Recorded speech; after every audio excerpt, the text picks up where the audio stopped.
Hi, this is Discord Adams, and I'm here with Alaska Thunderfucks. How are you doing? I'm so good, how are you? Well, I'm doing fabulous. Here it's Halloween at the Interbelt. Are you having a great time? Every day is Halloween, that's what I've heard from a wise philosopher. Rumor has it that Alaska may be on season 5 of Rupaul. Can you comment on that? Season 76, I'll definitely be on. Season 76, perfect. I'll be there too. Is Sharon here tonight? She is. She's back in a coffin, sleeping upside down. Oh, perfect. Beauty rest is for the dead, absolutely. Anything else you'd like to say for tonight? I'm just so happy to be here, and actually the Interbelt was one of the first gay bars I ever came to, so it's so fun to be back, and it's just as gorgeous as I remember it. We're having a great time here, so thank you, Alaska, for coming tonight. It was a nice surprise for all of us. Anytime.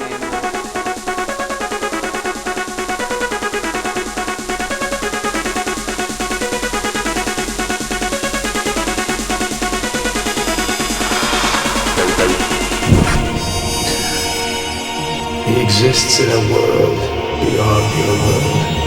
Hi, this is Discord Adams. We're here at the Interbelt nightclub where it's Halloween in July. We're here with Sharon Needles making her debut appearance in Northeast Ohio. Sharon, how are you doing today? You know, I'm dead. No. Aren't we all today? I mean, I'm a little bit dead too. Yeah, you look drop dead gorgeous. You're really putting the gore in gorgeous, darling. Oh, thank you. Today I'm being Mary, Mother of God. And speaking of that, how do you respond to the rumors that God hates Sharon Needles? You know, I can't agree with that because I don't believe in God. I don't believe in fairy tales. I'm a grown up. No, neither do I. But we were all wondering, how are you doing with, you made it onto RuPaul All-Stars, but you gave your spot up to Pandora Box. How are you doing with that? Well, you know, it's my win. My win is just so fresh.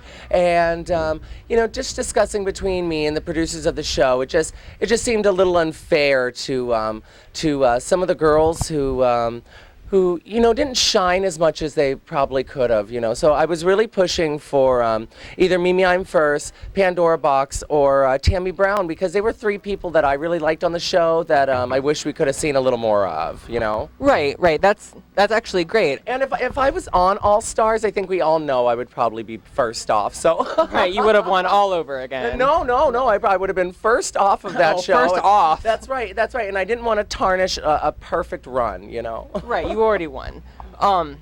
Also, since you have won, have you had to censor yourself a little bit, like being in front of the public eye?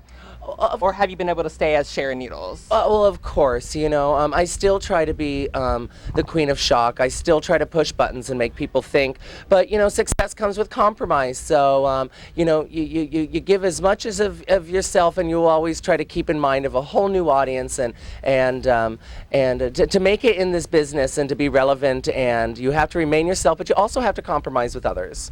Right. That's actually really good. We were also wondering, how is it that you have, losing my train of thought, actually. I'm sorry, I'm just really excited to be around you. My beauty just, you know, just shuts people out. It does.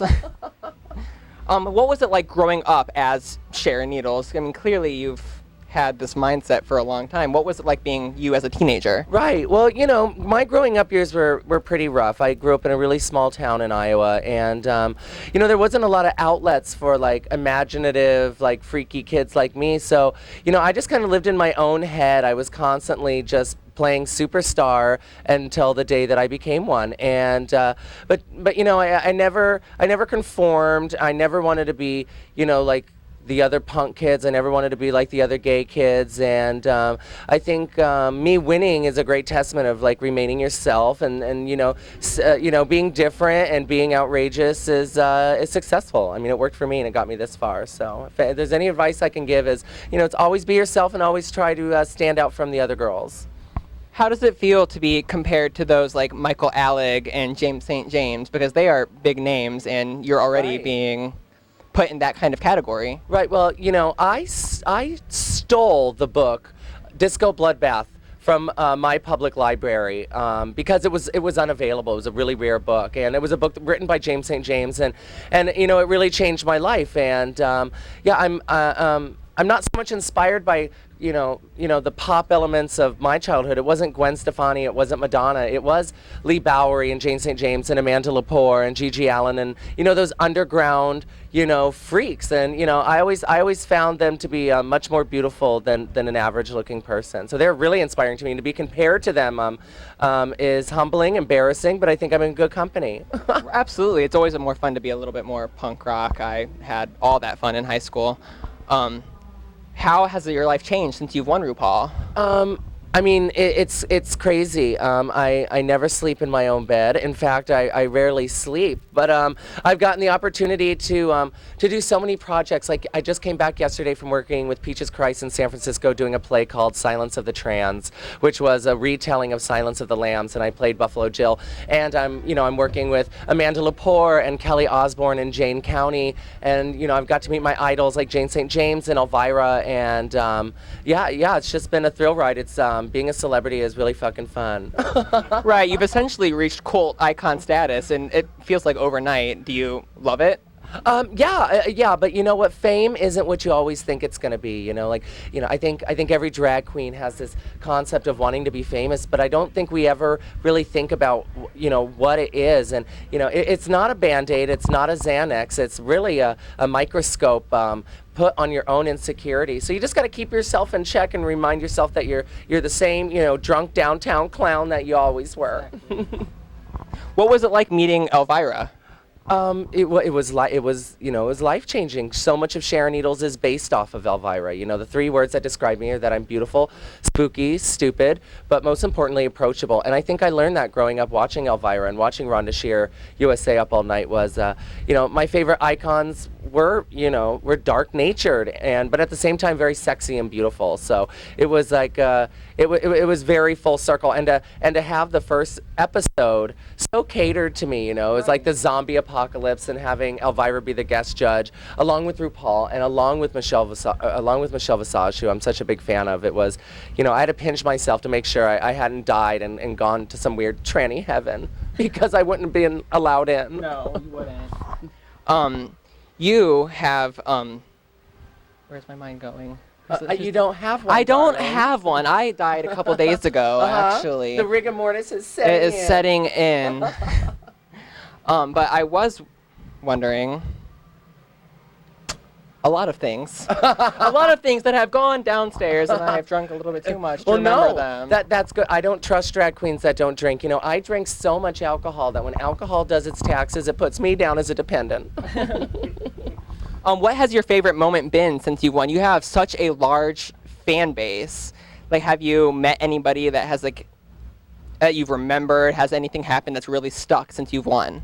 I mean, so many damaged goods, so many dented cans flock to me at my show. So, I mean, there's not one particular story I can tell you from a fan because, so many hurt young people find so much solace and happiness with my character, so I really appreciate that. But it's just the things, it's the touring, but it's also the things I get to do outside of touring. Like I'm working on my album right now. I'm going to be playing Frankfurter in the Rocky Horror Picture Show in October. So the second I can sit down and take a breath and suck it all in, you'll be the first one I call to let you know, because it's almost numbing how busy I am.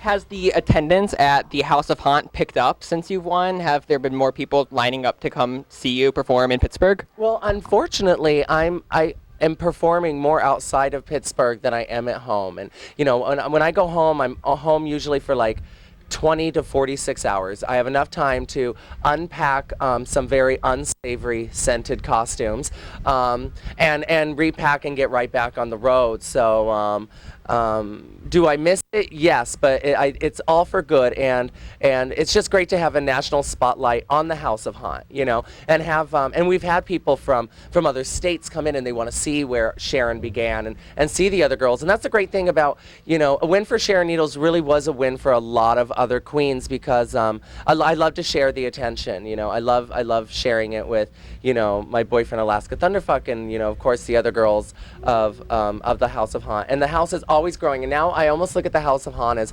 not just a Pittsburgh thing, but, you know, anyone who's ever challenged American concept of consumeristic beauty, anyone who told their parents to fuck off to be who they wanted to be, and anyone who got their degree at fuck you instead of Penn State is an honorary member of the House of Han. Well, us queens who have always wanted to be more spooky, thank you for opening that door and making it more acceptable in the drag community, because sometimes it is more frowned upon. But no, it's me. Oh. No, nothing on you. Oh. You got a little cum on you. Of course, sorry. But yeah, no, we definitely make your money the other way. we definitely thank you for opening that outlet and making it more acceptable to be scary, to be spooky, to bleed a little bit. But yeah, the Interbelt welcomes you, and we're so happy to have you. So thank you for doing this interview with me and everything. You are beautiful. Thank you so much, darling. Happy Halloween. Oh, and happy hail Halloween. Satan. Oh.